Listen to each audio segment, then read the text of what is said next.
Hello, it's great to see you again, and welcome back to another installment of Path to Abundant Living. I'm your host, Ryan Ruff. We've got the stars of the show, Mr. Matt Nordman and Scott Morrison of Morrison, Nordman and Associates, standing by. They'll be joining us momentarily. But look, first, we want to thank you for finding your way back to the show. As you probably know, or if this is your first time joining us for the show, Matt, Scott, and I, we sit down and we tackle some complex wealth management related topics. We lean into their experience, working this business for countless years, and then we analyze different situations and provide you with some guidance, to put you on your own path to abundant living, given the topic that we're addressing today. Today, we've got a great topic lined up for you, and I really like this one because, it's a topic that most of us are relatively familiar with, but we're not really privy to the inner workings of this topic on a more granular level, and that's what we're really getting into today. So the topic of the day, preparing heirs for their inheritances. See what I mean? So with that being said, let's go ahead and bring Matt and Scott out to get our day started. Hey, Matt, Scott, great to see you guys. How are we doing this morning? Doing great, Ryan. How are you today? I can't complain. Wonderful. Can't complain. Good to see you again. Yeah, great to see you guys. We're excited about today's topic and ready to get going.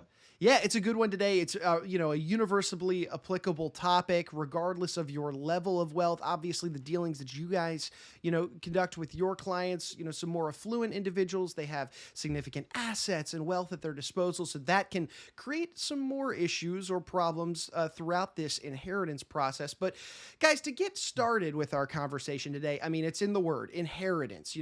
Typically this is, a life-changing moment for a given family, right? A patriarch or matriarch is passing away. Maybe they're a business owner and there's assets that need to be transferred to the next generation. So for that beneficiary, for that person, your life can change pretty much overnight. This is a pretty big deal for that individual or group of individuals. But we're going to get into the weeds of this conversation today to unveil a few things that most people don't consider when it comes to inheritances. And I think a good spot for us to start today is, Matt, could you start by telling us a little bit about why inheritances can kind of be a double-edged sword these days? What do you see in regard to this, and why are they that double-edged sword? Sure, Ryan.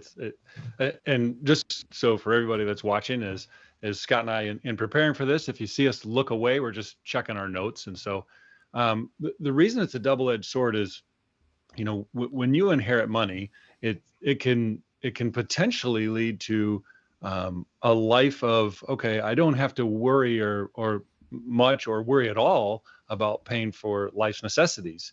And maybe you can then take advantage of some affluence that you didn't have before. So, for example, it's maybe that luxury vehicle or first class vacations or a top tier education for your kids. And so by inheriting that money, it can remove some of those stumbling blocks that might be in your path. And that being said, one of a problem that may arise is that inheriting that money can potentially create some challenges or conflicts, both internal and external.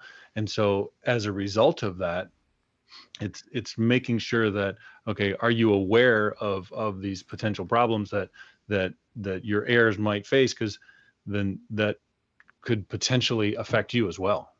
Right. I'm interested by what you said in terms of these internal or external problems. What exactly, Scott, I'll throw this one over to you. What do you see and what do you mean when you guys are mentioning these internal or external conflicts that can arise? Well, as Matt said, the exciting part of inheriting, wealth or even great wealth is the opportunity that's in front of you that you may have not had before. However, when we tend to think of just the good things that can happen in inheritance, we kind of forget about some of the psychological baggage that can come with it as well.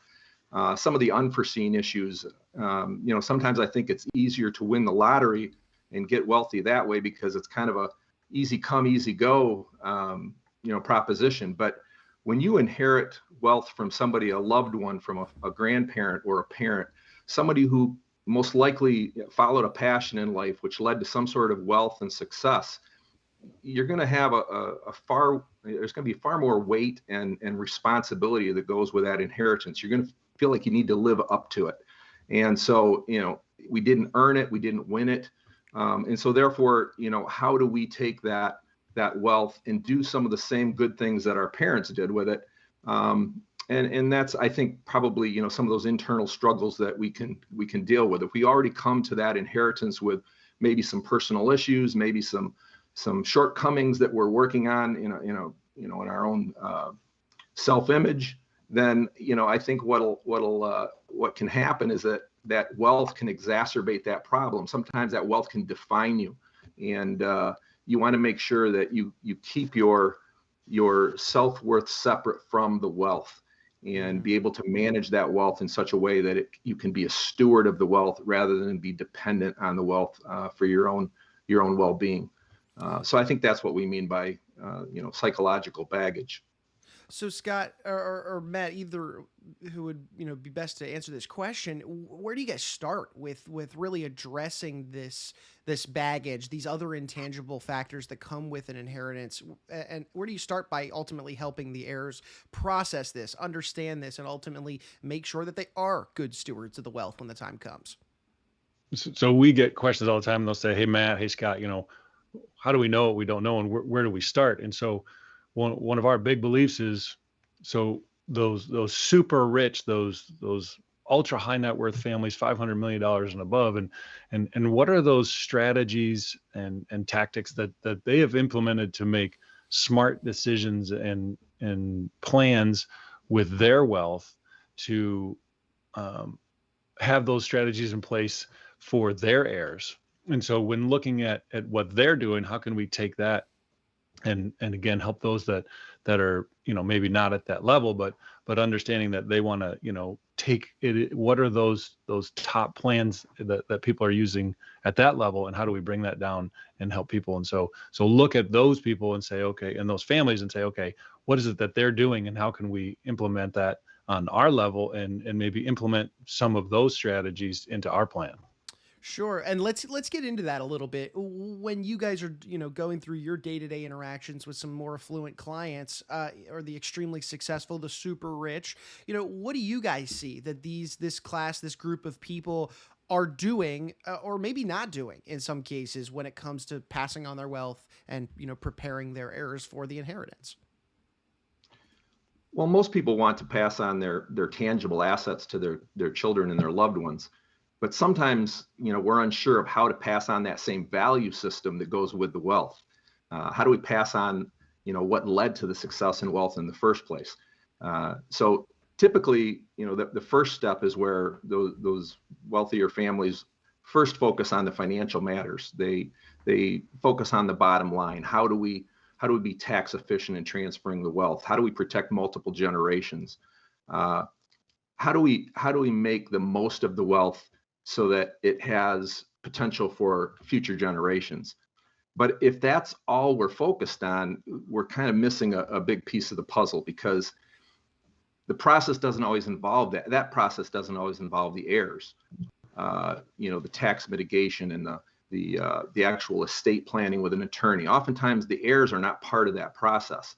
And so one of the things that we see very successful families do is not only discuss the nuts and bolts and the structure of the estate planning, but also to include and have open dialogue with the heirs about what the expectations are, about what the opportunities are, and how they can be involved in part of that planning.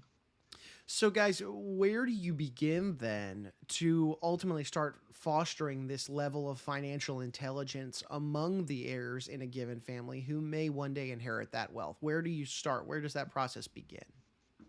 So where you begin the process is in the present. I know it sounds cliched, but start where you are today, and kind of looked at how is money and wealth affecting your heirs' lives today.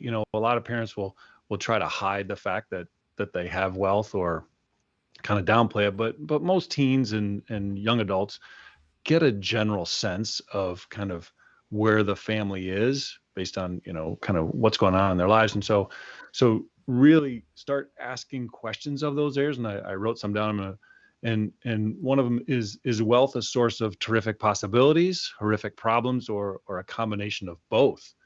And answer those questions, and how is money affecting your life currently and potentially in the future? And is wealth the cause of serious relationship problems today? And if so, who is that with, and how is it being affected? And finally, to what extent do you define yourself by this wealth? And so when looking at that is assess if it's their kids, or grandkids or whatever it may be, assess their ability to be able to manage that wealth, whether that's today and or in the future when this event may occur. And so, for example, we have some clients that we work with that are in their early 70s, and they have a business that they've been running for close to 40 years that's been fairly successful.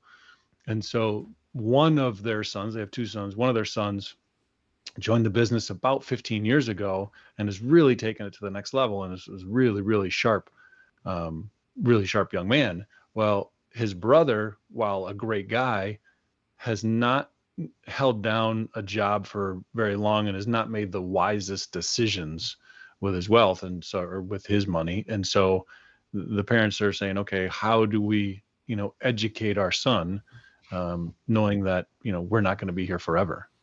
Right, right. So it sounds like, guys, once you get a good idea on, whether it's one heir or multiple heirs, once you get an idea on their current view of wealth, and then also, of course, how they deal with their own wealth, I would imagine it's that then is what informs you on how to ultimately take those steps to educate the heirs about, what's coming their way, basically, when the time comes. Is that the correct kind of process? Yeah, that helps a great deal. Chances are, as Matt said, in each family, we're going to find that there's a range of abilities, or in terms of financial intelligence, whether they're ready and prepared to assume the responsibilities that go with this kind of wealth. It's obviously detrimental to hand over control of the assets to someone who's not prepared. And as Matt alluded to, we have a tendency to want to keep some of those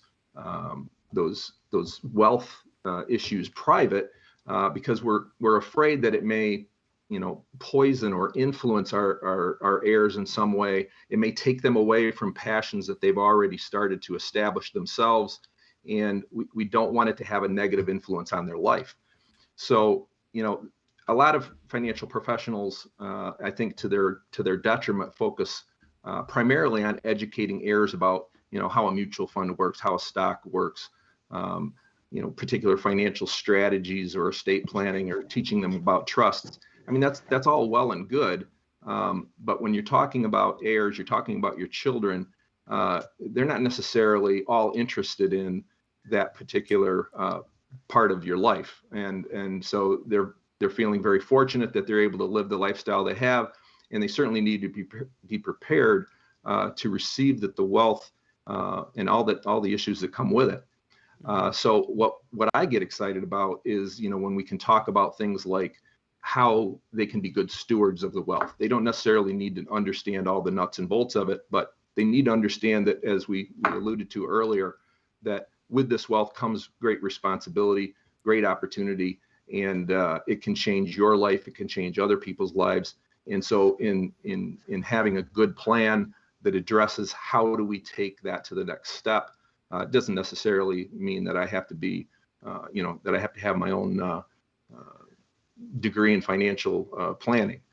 It just means that I need to have an understanding that I'm about to inherit a sizable wealth, and I'm going to have the opportunity to do some great things for my family, for my community, and for the world at large. And it doesn't, a family needs to talk about those things. There needs to be some open dialogue about those things. And it's nothing to shy away from. The heirs don't need to know exactly what the investments are, how they're structured. They just need to know that, hey, there's some significant changes in your life coming, and we need to talk about those and educate you about those. Right. Scott, you hit the nail on the head there. Let's not be naive if you're the matriarch or patriarch and think that all of your kids, your heirs, are going to be super interested in learning the nuts and bolts of the entire, family business or the estate as a whole. And Matt alluded to the situation earlier with the two brothers, where one took the business and ran with it, and the other, not making the greatest decision, maybe wasn't necessarily interested genuinely in that process. So you've got two sides of the coin there, but ultimately the wealth still going one way or another. So that being said, guys, is there maybe an approach to educating some heirs that might just be more appealing overall and resonates better with the potential inheritors? Is there a best practices, a good way to go about this?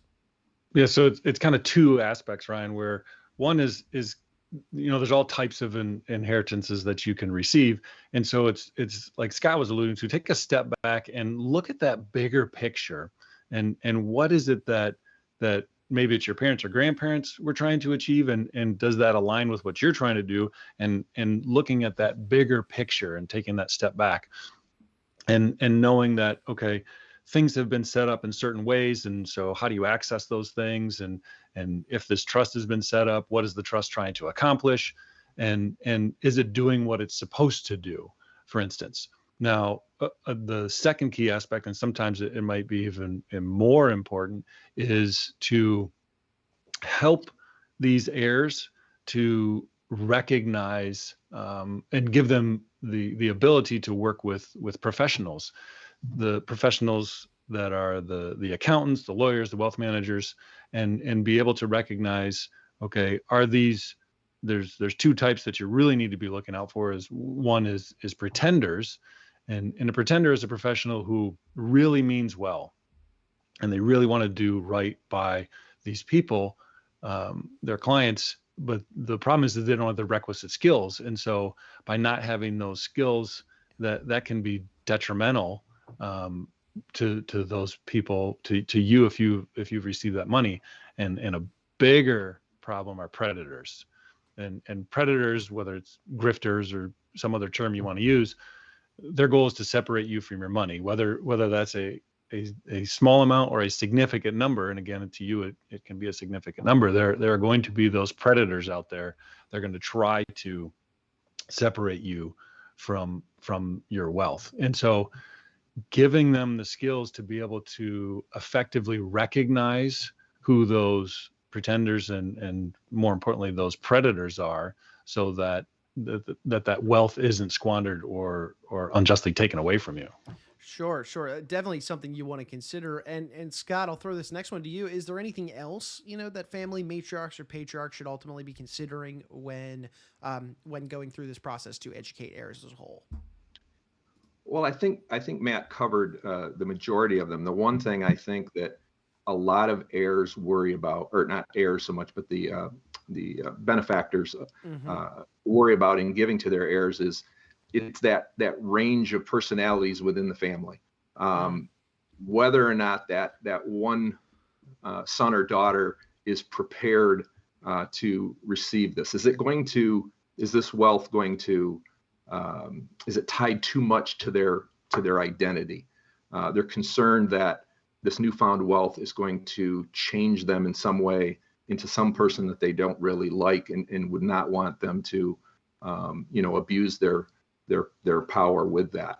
And so it just takes a lot of open dialogue. And I think that's the one thing that where you may need to bring in, a professional that can kind of address some of the psychological aspects of the wealth transfer, and to make sure that everyone's mental health is addressed, and that you go into this with eyes wide open. I believe that a lot of personal issues can be solved by helping other people, and that's one of the things I like the most about what I do, is when we get to that stage of the planning where we're talking about philanthropy and we're talking about giving back to people.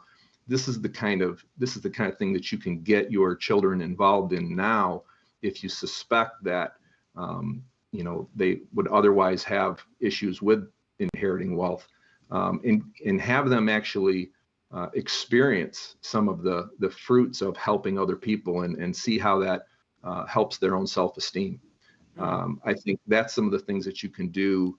Again, it's not talking about all the nuts and bolts of the investment, but it's about, taking that wealth to another level within the family and seeing the opportunity in it. Yeah, and talk about being a good steward of the wealth. Seeing the good that the wealth can do. I'm sure that can also kind of inspire or light a flame underneath, the inheritor or the beneficiary that gets them excited about the process and what is to be down the road. And guys, one thing though I want to be clear for our audience is, obviously we're talking, a lot of our conversations on the show deal with, the affluent, the super rich, some of your clients that you guys work with on a regular basis. But this is one of those things that it's really important to understand that you don't have to have this massive level of wealth for these types of educational efforts to happen, correct? Like this is a universally applicable process for anyone going through, the inheritance process, correct? You said it perfectly, is universal in that it doesn't matter the amount. It is trying to say, okay, something, you've worked your entire life to get to a certain point, and now you want to pass this on, whether it's kids, grandkids, charity, or whatever it might be.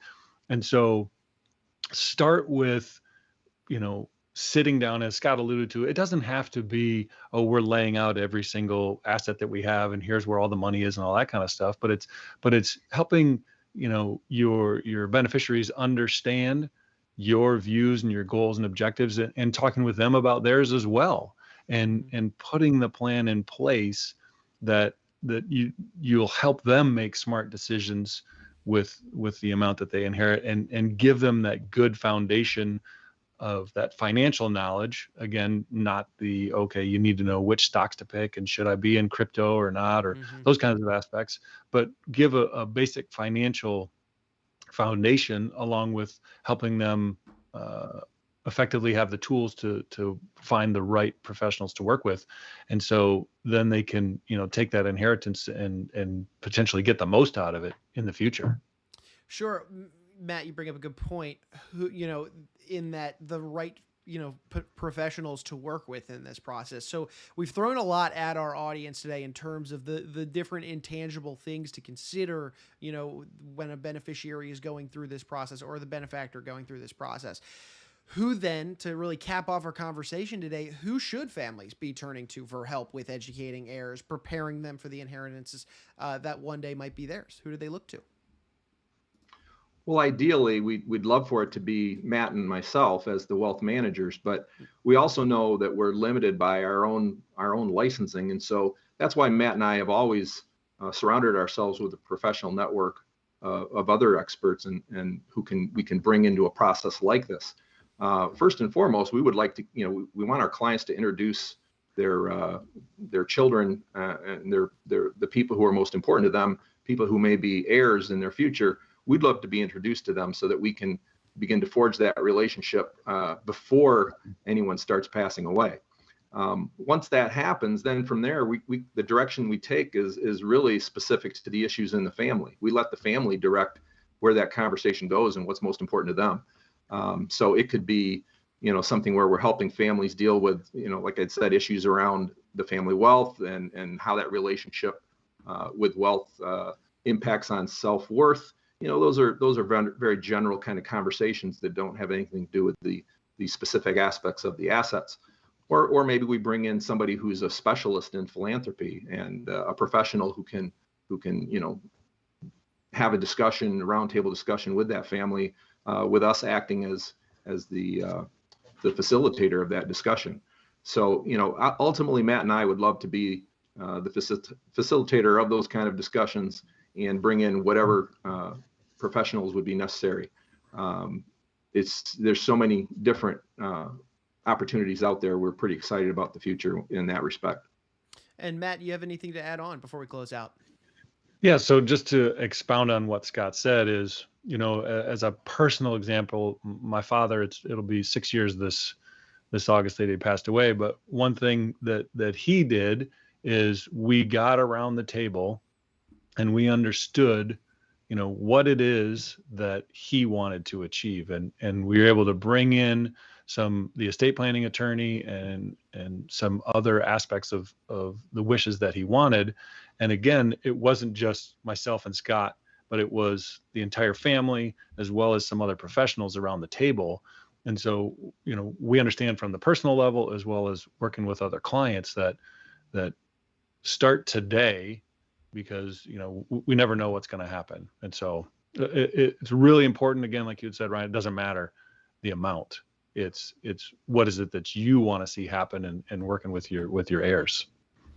Right. And guys, this is a great conversation. I love this one because, just the concept of an inheritance, it's something that we all think we know. And then once we really get into the inner workings of it, you realize there's way more to it. And especially in situations where, a business is tied to the family, significant assets and wealth are tied to the family. There's just so much to actually consider when it comes to this process. So guys, honestly, really do appreciate your time this morning, walking us through this process, what your dealings have been like. So thanks again for your time. I'm already looking forward to the next episode. And look, we want to thank you, our audience, our listeners, for being with us on today's episode. If you liked what you saw, you liked what you heard, feel free to comment, subscribe to this show, share this knowledge with friends and family. This is a universally applicable topic. We would hate to have you miss out on any of these lessons that can be learned from our conversations. So be sure to, again, comment, subscribe, share this information. So that way you're not going to miss the next episode and you can join us for all the conversations to come. So for Scott and Matt, I'm Ryan Ruff saying so long, and we thank you so much for joining us on today's edition of Path to Abundant Living.